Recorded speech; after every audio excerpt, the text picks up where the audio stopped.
क्या बांग्लादेश की राजनीति हिंदू धर्म को एक राजनीतिक हथियार की तरह इस्तेमाल कर रही है? एक तरफ वहां हिंदू समुदाय पर हिंसा हो रही है और दूसरी तरफ भारत से मदद की गुहार लगाई जा रही है।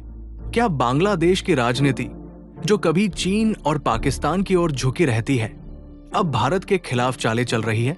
क्या ये सब बांग्लादेश को सिर्फ एक पॉपेट बनाता है जो दूसरों के इशारों पर चलता है? आज हम इन सवालों के जवाब देंगे और आपको दिखाएंगे कि बांग्लादेश की राजनीति का ये दोहरा रवैया भारत और हिंदू समुदाय के लिए कितना घातक साबित हो सकता है। दोस्तों, बांग्लादेश और भारत के बीच का रिश्ता हमेशा से ही काफी जटिल रहा है। बांग्लादेश, जिसे भारत ने 1971 में आजादी दिलाने में मदद की थी, आज उसी भारत के खिलाफ हिंदू विरोधी भावनाओं को बढ़ावा दे रहा है। हाल ही में बांग्लादेश में हिंदू समुदाय के खिलाफ हिंसा की घटनाएं तेजी से बढ़ी हैं। मंदिर तोड़े जा रहे हैं, घरों में आग लगाई जा रही है और हिंदुओं को अपने धर्म के कारण टारगेट किया जा रहा है।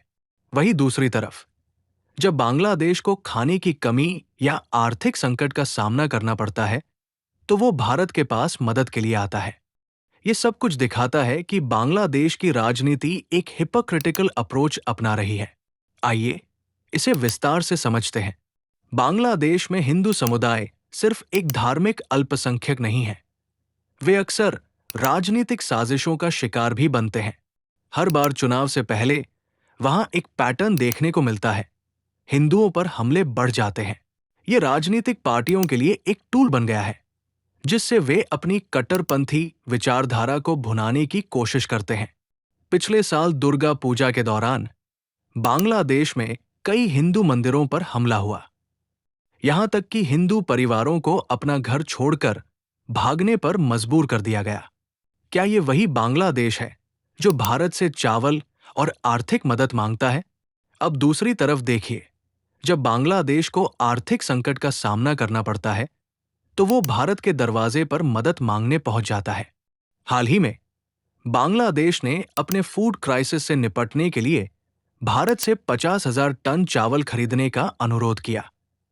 लेकिन सवाल यह है कि क्या ये वही बांग्लादेश है जो भारत के खिलाफ एंटी इंडिया प्रोपेगेंडा को बढ़ावा देता है? ये राजनीति का ऐसा चेहरा है जो एक तरफ अपने अल्पसंख्यकों पर अत्याचार करता है और दूसरी तरफ भारत जैसे देश से मदद मांगने में भी पीछे नहीं हटता। बांग्लादेश की राजनीति अक्सर चीन और पाकिस्तान के प्रभाव में आती दिखती है। चीन के साथ बांग्लादेश ने इंफ्रास्ट्रक्चर प्रोजेक्ट्स में भारी निवेश किया है, लेकिन इन प्रोजेक्ट्स ने बांग्लादेश को डेट ट्रैप की ओर धकेल दिया है। इसी तरह पाकिस्तान के साथ हाल ही में व्यापारिक और सैन्य रिश्तों को मजबूत करने की कोशिशें हो रही हैं। क्या बांग्लादेश ये नहीं समझता कि इन देशों के साथ उसका गठजोड़ उसे सिर्फ एक पपेट बना देगा और जब चीजें हाथ से निकल जाएंगी, तब फिर वो भारत के पास मदद मांगने आएगा? तो दोस्तों, बांग्लादेश की राजनीति का ये दोहरा रवैया भारत के लिए एक बड़ा सबक है। एक तरफ वहां हिंदू समुदाय पर अत्याचार होते हैं और दूसरी तरफ वही देश भारत से मदद मांगता है।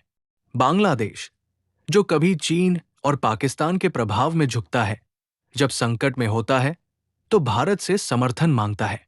भारत को अब यह समझना होगा कि उसे अपनी फॉरेन पॉलिसी में सतर्कता बरतने की जरूरत है। साथ ही बांग्लादेश को भी ये सीखना होगा कि किसी देश को सिर्फ एक पॉपेट बनकर दूसरों के इशारों पर नहीं चलना चाहिए।